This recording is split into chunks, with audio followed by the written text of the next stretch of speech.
Thanks for joining us on episode 1 of What Makes It Fun. This week we discuss the moment of engagement. When does the fun begin? But first, I'm Blake Leftwich. I'm Mike Oder. And I'm Matthew Taylor. So what have you guys been playing?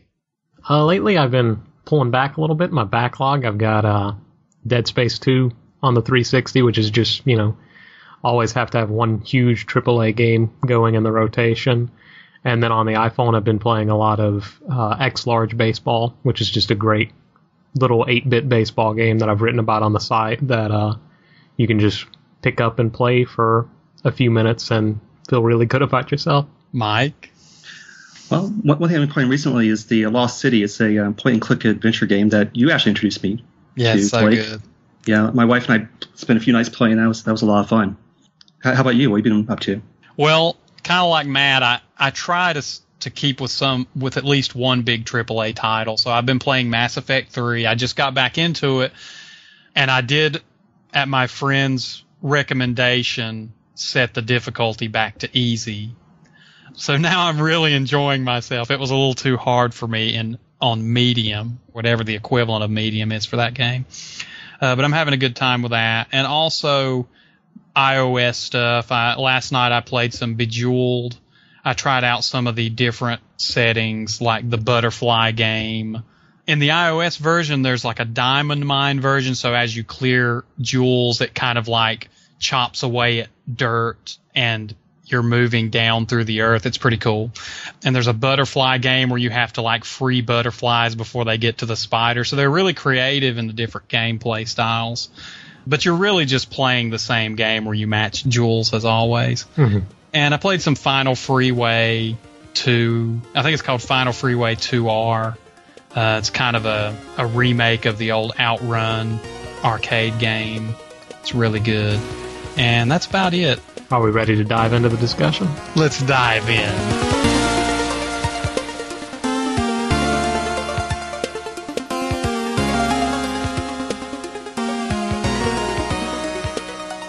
To me, the moment of engagement is that moment when you are sucked into a game, when they get their hooks into you. And, for example, typically with iOS games or mobile games, they're designed to quickly be addictive, whereas an Xbox 360 or a PlayStation 3 title, they may ease you in a little more slowly. Yeah, and I brought this up. I was talking to you earlier this week about it, Blake, and the thing that got me thinking about it was I was playing Mass Effect 3, and I realized that there was something around like the 2-hour mark when I was like, oh, I just started having fun, and it's kind of become a trend, obviously especially in these AAA games that, have a lot of story. The first 2 hours are usually kind of a large cutscene of some sort. I kind of realized that it had become work to get through that first 2 hours, but then once I was, well integrated into that universe and I was invested, it just kind of clicked in me and I started having fun, and I was wondering if anyone else had experiences similar to that. I mean, I generally have a problem with that because, these days we're really busy, mm-hmm. and I need instant gratification. Now, sometimes I sit down with a game and I'm like, okay, I'm in this for the long haul, but still, give me something, mm-hmm. even in the first 10, 15 minutes. Right, it does seem a little bit indulgent from the side of the game developers to put all that in there because, I think as a player, you're really looking forward to the experience of playing the game. And a lot of times there's a whole lot of elements you have to plod through before you can actually really dig into it. Do you think that is a remnant of old game design versus new game design? Do you think that's left over from, the old way of doing game development, where you have a big giant cut scene in the beginning? And well, I think definitely from the standpoint of the last generation of console games and PC games from the mid 2000s on, I think that's definitely been their style. Going back to the older games back from the 80s or even early 90s, they really sort of threw you in immediately. One of the games I remember off the cuff is the original version of Doom. Basically starts off, have a gun, you're starting right at a level, you're going immediately, and really pulled you into it quickly. In my opinion, all games should be that way. And yeah, you're right. Like, back in the day, in the arcades, for example, they were trying to pull you into the game before the game you had even put a quarter in the game. They're like hitting you with all these sounds and visuals that are already compelling. Yeah. And there was never any expectation that, okay, just hold on for a while. This is going to get good. Just hang in there. You know, that didn't come to pass until PC era RPG games, I'd say. Yeah, it's kind of interesting because, like, what was happening on that arcade cabinet before you got to it was hyping the game up. Like, oh man, this is going to be awesome. And it's kind of similar to what happens on console games. Like, the first 2 hours are kind of just setting you up and telling you how great this is about to be in terms of, you know, a great adventure or whatever. And with arcade games, you didn't have that problem because as soon as you put your quarter in, you know, that was your time to play. So you think there's a tie between the ability to have a game like a platform powerful enough to tell a really an actual story? Do you think there's a tie there between having the ability to tell a story and this delay to get to the good stuff? Well, yeah, I mean, I definitely think there is. I mean, obviously, with the older platforms, you didn't have the ability to actually have such a long intro. Mm-hmm. Well, I guess you could, but it wouldn't have been so cinematic like you get in some of the current games. And obviously, with the span size of the media that we have available to with DVDs and Blu-ray discs now, you can really do quite a bit more of that. So, I mean, I think a lot of times game developers sort of want to be movie studios with some of the work they've been adding on to the beginning of their games. I think you had it right earlier when you used the word indulgent, because sometimes it just is. Sometimes it's, you know, once again, goes back to hype. Go ahead, Blake. Well, yeah, I mean, maybe they're just trying to fill that disc. Mm-hmm. My question is, like, obviously, Doom is a great example of a game, you know, an earlier example that didn't have this problem at all. But my question is, like, PlayStation 1 and onwards, like, once games started to become a really whole experience, is it getting worse, or am I just getting busier and iOS games and, you know, all these mobile games are just showing me that I can have fun, you know, instantly? Well, I think to some degree, when you've actually dropped $60 or more on a game, console game, you've invested into it already. So, but versus with the mobile games, you know, you maybe got it for free, and it's $1, and it really wants to stick you. It needs to get you into it quickly. So, but if you've downloaded a Mass Effect 3 or something like that, you're going to stick with it. you know, absolutely. How much is there at the beginning? Yeah, but you know, I think they should merge. I think that when you start a game, you need to be pulled into the game immediately. Mm-hmm. And I really believe that a lot of these games are like, well, we haven't reached the point at which they've walked away yet, so I'm going to give them a little more story or a little more tutorial. I think actually some of this could be just following a certain formula where you start a game, you show them a cutscene, you give them a tutorial. The game is, you know, this is a $60 game, so we've got a really complex battle system with all these different abilities that you can power up and stuff. So we've got to teach you how all this stuff works before you really get to the game.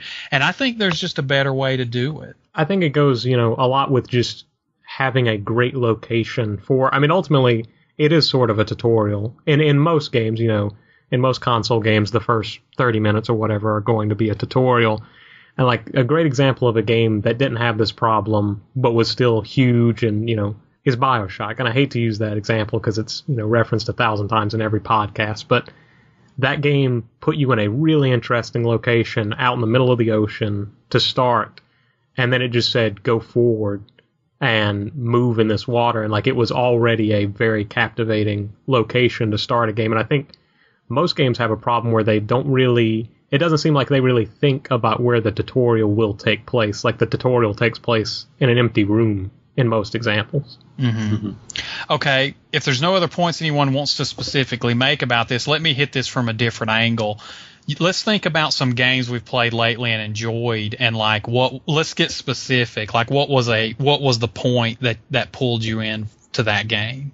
You guys have any? Yeah, I mean, I think I could reference Mass Effect 3, which is what started all this. Like, that game starts, and it starts with a 5 or 7 minute cutscene, and then it tosses you into tutorial where everything's, you know, falling apart. Things are going crazy around you without giving too much away. And the moment where I started having fun was just when I finally felt like I got my feet on the ground. Like, I knew where I was, I knew what I was supposed to do, I knew, in reality what I was going to be doing within this game for the next couple weeks until I had completed it. And I just kind of got that feeling like that's when I was into that game. Do you think it's because you felt like you had control? And also, how much of a factor is the fact that you had played the prequels? Because, I was just thinking about that. I was thinking, okay, I mentioned Bejeweled at the top of the show. Mm-hmm. And, a lot of people played Bejeweled. It's been around for a while. You just drag jewels around, and when you get 3 in a row that match, they disappear. And that's all you do. But, I was thinking, the reason I played Bejeweled last night and the reason I kind of got in the mood and wanted to play it was because I had played it previously. I already had an understanding of how to play it. So I guess I'm trying to think back to that initial moment. And I think it's like a lot of it has to do with that eureka moment of like, okay, here's what we want you to do in this game. We want you to press this button, and then you'll see this happen, and then you see this happen, and you did it. And if that feels good, that's when you're like, oh, yeah, I want to do more of this. And, that's true for like a big game like Mass Effect or a little iOS game. Yeah, and it goes back to what Michael was saying where like that game, they kind of wanted to be a movie studio at the beginning of the game. They wanted something to start the game that was, I hate to use the word epic enough, that they could show it in store at a GameStop and get people to notice it. Something that wouldn't have been the case if they had just started the game from the point where I started having fun, like in the middle of this spaceship. Like that would have looked very boring to anyone who had not played the game, but playing the previous games, I knew that was when it got fun. That was when I was happy, and that was when I was engaged. So you're definitely right that someone who wasn't so connected with the universe or didn't kind of already know what was going on certainly would have been a little more amazed or impressed by what was happening on screen. And also there are expectations set up by just games in general. Yeah.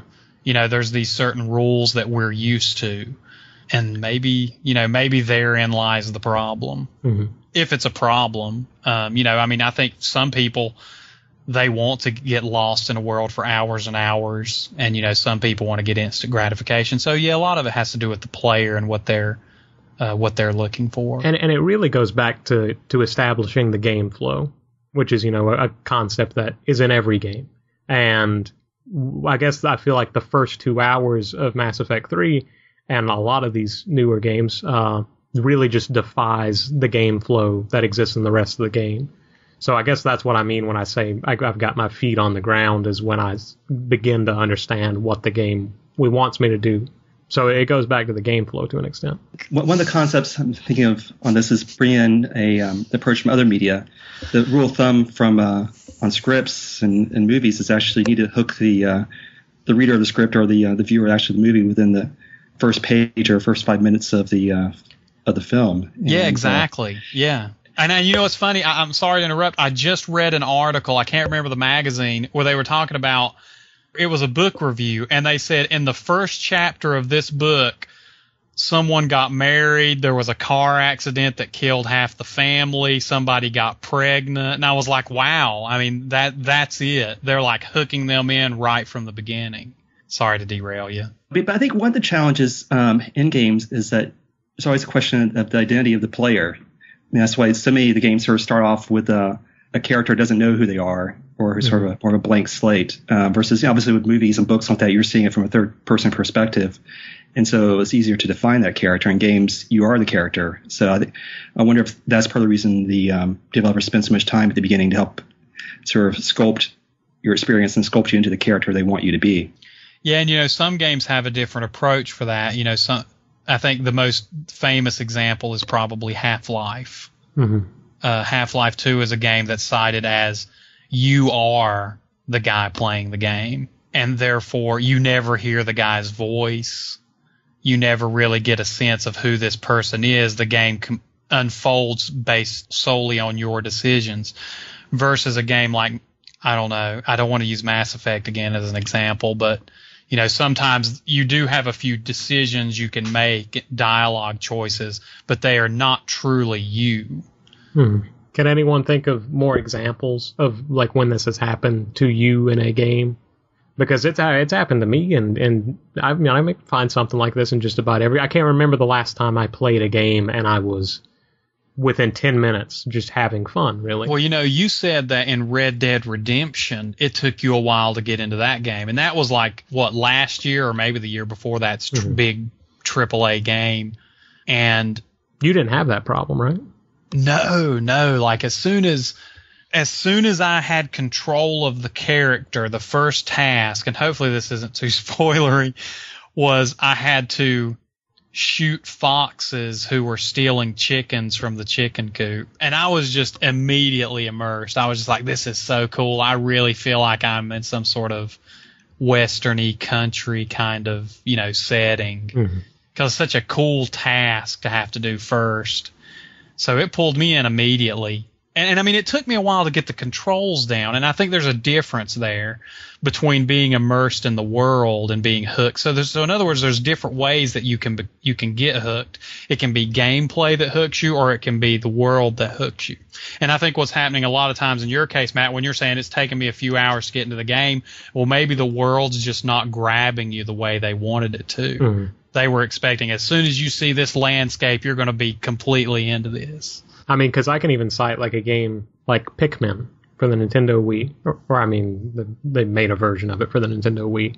That game did have a world that interested me right from the get-go, and even though the gameplay didn't start immediately, I was intrigued by that world. Similar with BioShock, to use that one again. You are put in this place where you're not really sure where you are, and it does have that mystery element like Michael was talking about. So that you're right, the location of the game certainly matters. And in Red Dead Redemption, you were immediately, that Western theme immediately grabbed you, and you were happy in that world, or at least, interested in being there. And it is very possible that with the recent games I've been playing, it just seems like I've, started in some boring locations. I don't know. I think it's a matter of opinion. I'm starting to think more and more that it's what motivates the player.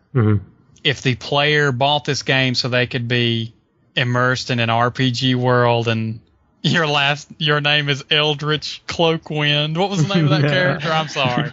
We just watched someone play Skyrim. But anyways, if your motivation is to be immersed in this world, then, you're probably more likely to be caught up in the cutscene. And it's just like film. I go to a lot of films, and I guess I'm kind of a little snobbish.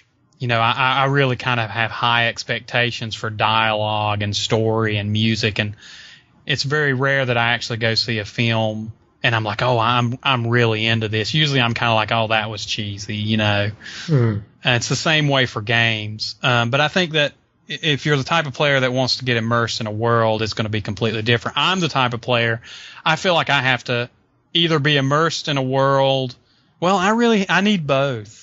I like to be immersed in a world, and I also like to have something fun to do within that world, some sort of addictive gameplay.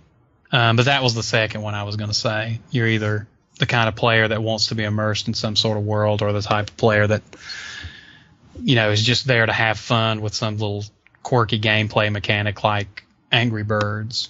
Yeah, and I think, Michael mentioned earlier how when you purchase a $60 game, you were inclined to play for the first 2 hours. Like the game developer shouldn't have a problem in getting you to invest 2 hours to, just get into that game. And I think, I don't think this has changed radically over the course of, PlayStation 1, 2, and 3 over the course of those generations. I think it's just, I've started playing so many games on the iPhone where I can pick it up and I'm happy with it. And I don't really have that thing in my brain that says this kind of fun is less valuable than the kind that I would have in a huge experience where I can stay within that game world for 30 or 40 hours. I don't have that problem. Part of the fun of mobile is it's like this indie playground where you'd really never know what to expect when you start an app. And I love that. And I guess I wish I had a little more of that from consoles. It seems like we're, and I understand there's a lot of money being invested in those multi-million-dollar games, and they go the safe route by following these formulas.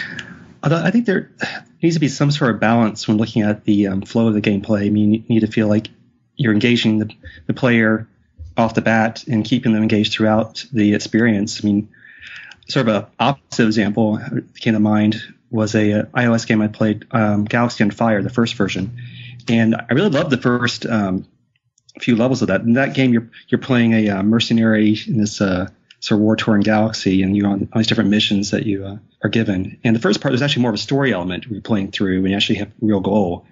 But about a quarter way through the game, the story sort of ends, and then you're actually out on your own in more of the sandbox type galaxy. And I kept playing and playing and playing. I played all the way till it really achieved the goals in the game. But eventually, it's like, why am I still playing this? There's really no more goals for my character. I was playing for a numeric goal of achieving some level of rank, but the second version of Galaxy on Fire actually didn't suffer from that. There actually was the story and the way it played through was actually balanced throughout the whole game. So there was a very clear structure. You always knew what you were supposed to be doing. Right. The designer was kind of walking you through the experience versus just being thrown out there and having to find the objectives yourself. Right. So yeah. But I think there needs to be that balance in gameplay. So if you shouldn't feel like you're having to slog through something to get to the fun part. I think I wonder how many players actually drop off at the beginning part. I mean, they start playing, eventually lose interest and never get too far. I mean, I think a lot of games, a lot of people never end up finishing them. Sometimes it's because they find it difficult, but I wonder a lot of them just don't get through that initial phase of that's training. Something I've been thinking about lately.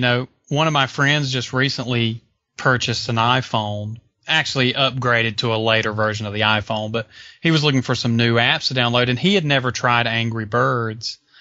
And my problem with Angry Birds is it's fun for a little while, and then I completely lose interest. I have no interest in completing all those hundreds of levels they have now. And I think that's pretty common. It's very rare that I play a game. So, and this is a different discussion.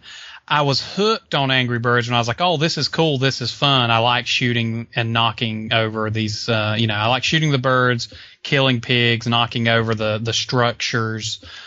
But, as soon as I hit a level that it took a couple of tries, I was like, okay, I want to move on to something else. And that's like a completely different discussion about how do you keep a gamer engaged the entire time? Sort of the current discussion in reverse. Yeah. One last example on the console front that I wanted to give is I reviewed a game called Deadly Premonition for Xbox 360, like a year ago, and played the game for a few hours and then wrote some first impressions of the game. Didn't try to tell anyone that I'd completed the game, but someone contacted me immediately thereafter and said, this game opens up after 4 hours. It becomes an open world game. Like, the game totally changes, completely different from what I experienced in the first 4 hours. And I was just like, wow, that is an extreme example of, really taking a long time to get to what you're trying to do. And it's just a strange thing that a developer would ever say, here is what the game is all about. Here's where it gets fun. Here's where the game mechanic is introduced, really. And to leave that so buried in the experiences was shocking to me. I'd never seen it done. I think that's when I really started to take notice of when that happens in games, when they settle in. But I think the thing about iPhone games, like the thing that has really changed me, is I love gameplay mechanics, and I love discovering new gameplay mechanics, and it seems to me that that's what really makes a game successful. When Gears of War came out, everyone was talking about the cover system, like that was its thing. And iPhone games are wonderful because I can pick one up and immediately figure out what its game mechanic is, and most often that's what makes one of those games popular, is they immediately introduce it and you just get to see what it is. So there's no story crowding that. If you'd like to join in this discussion and more, visit us at whatmakesitfun.com. And don't forget to like us on Facebook. For the latest updates, follow us on Twitter at whatmakesitfun and drop us an email at mail@whatmakesitfun.com. Thanks for listening. Have a great week.